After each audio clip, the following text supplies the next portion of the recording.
और शक्ति सिंह गोयल जी, चावड़ा जी,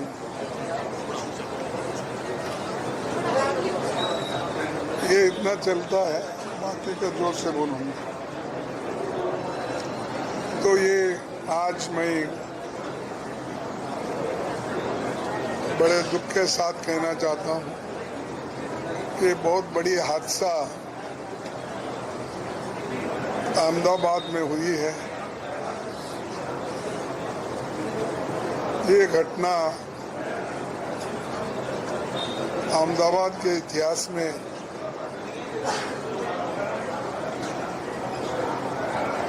कोई भूलेगा नहीं। जो भी इतिहास लिखेगा उसमें एक नमूद होगा कि ऐसी बड़ी घटना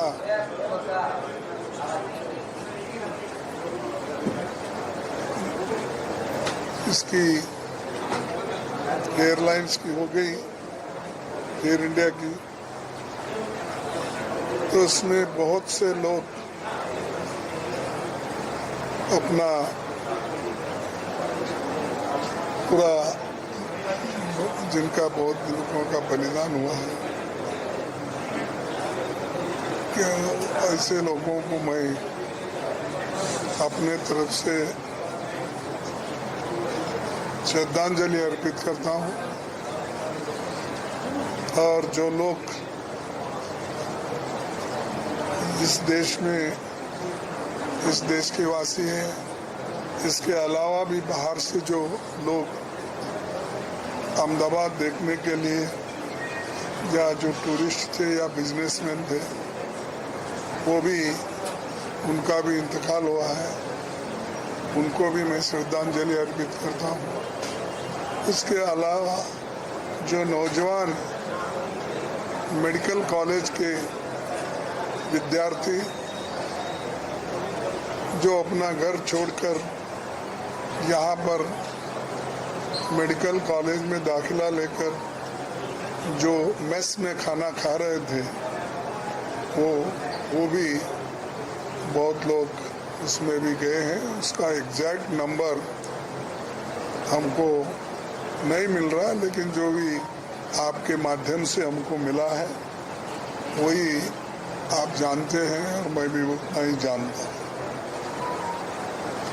और उसी तरीके से जो 3 विद्यार्थी यहाँ पर घायल हैं, जिनकी देखभाल चल रही है, और हम यहाँ के जो सर्जन हैं डॉक्टर मित्तल, उनसे भी मिले, विचार विमर्श किया कि जो भी 3 विद्यार्थी आए हैं उनका जल्द से जल्द उनको दुरुस्त किया जाएगा, उनका ठीक ठाक इंतज़ाम होगा।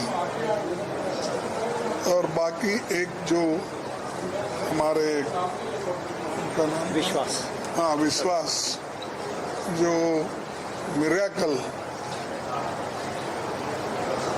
बहुत सा ये ऐसा मिरेकल कहीं दुनिया में नहीं मिलेगा एग्जाम्पल।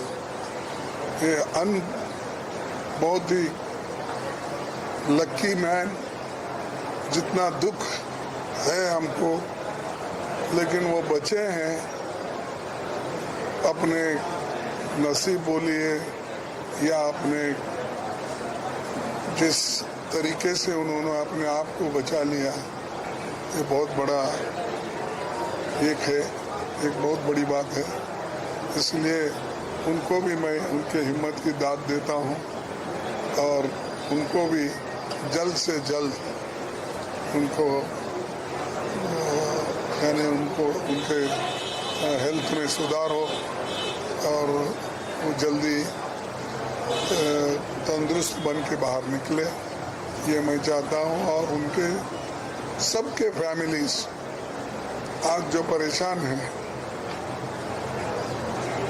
हमारे रूपानी साहब से लेकर विद्यार्थी तक और पैसेंजर्स जो भी उसमें थे, उन सब के परिवार, हम दुख नहीं सह सकते, ऐसा इतना दुख उनको हुआ है। दुख सहने की शक्ति भगवान उनको दो और हम यही चाहेंगे कि वो जल्द से जल्द दुरुस्त होकर बाहर निकले और जो मरे हुए हैं उन लोगों के जो भी डिपेंडेंट हैं उनको भी मैं यही कहूँगा कि परमेश्वर उनको इस दुख को सहने की शक्ति उनको दो।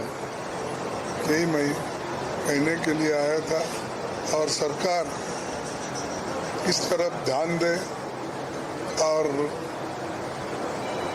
किसी बात को हल्के से नहीं लेना चाहिए। और हम ऐसी दुर्घटना होती है, ऐसा चलता है, ऐसा कहना अच्छा शोभा नहीं देता। ऐसे घड़ी में पूरा देश के लोग एक होकर मजबूती के साथ उनको हम सपोर्ट करना चाहिए। और हमारे कांग्रेस के नेतागण तो 2-4 दिन से यहाँ पर जब भी घटना घटी तब से वहाँ पर उनको हेल्प करने के लिए एक हेल्पलाइन के तरह वो काम कर रहे हैं।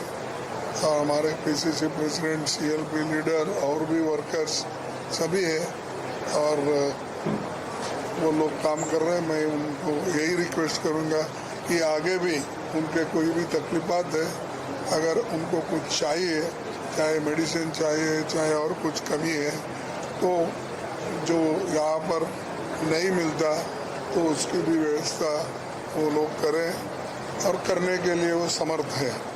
तो इसीलिए उनसे भी मैं रिक्वेस्ट किया हूँ और वो कर रहे हैं, आगे भी करने के लिए वो तैयार है। बस यही चाहते हैं, हम आपसे भी यही चाहते हैं कि मीडिया भी इस संदर्भ में कोऑपरेट करे और जो राइट चीज़ है उसको दुनिया को बता दे, देश को बता दे, उनके फैमिली को बता दे।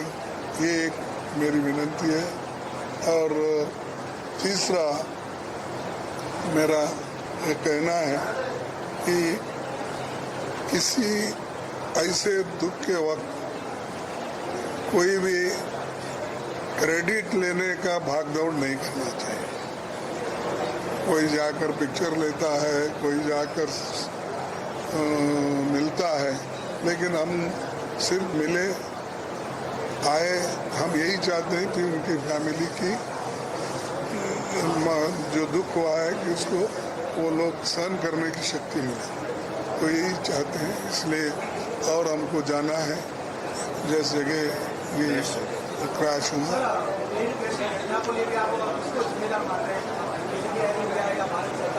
नहीं, अब ब्लैक बॉक्स मिलने के बाद उसमें क्या क्या निकलता है देख लेंगे, क्योंकि अब ऑन द स्पॉट किसी को ब्लेम करना ठीक नहीं, क्योंकि ऐसे वक्त में जब लोग अभी हादसे से बाहर नहीं आए तो अभी दुख में है, तो पहले ये तो ठीक होने लगा। और दूसरी चीज, अब वो ब्लैक बॉक्स मिलने के बाद उसमें क्या निकलता, उस आधार पर हम इंक्वायरी के लिए भी उनको कहेंगे और दूसरे चीज़ों के लिए कहेंगे, लेकिन उससे पहले किसी को दोष देना मैं अच्छा नहीं समझता। सर खड़गे साहब, दो सवाल है। तो एक, गवर्नमेंट ने अब तक किसी भी तरह का कंपनसेशन अनाउंस नहीं किया है, ना ही सेंट्रल गवर्नमेंट ने, ना ही स्टेट गवर्नमेंट ने। दूसरा ये कि जो ड्रीम लाइनर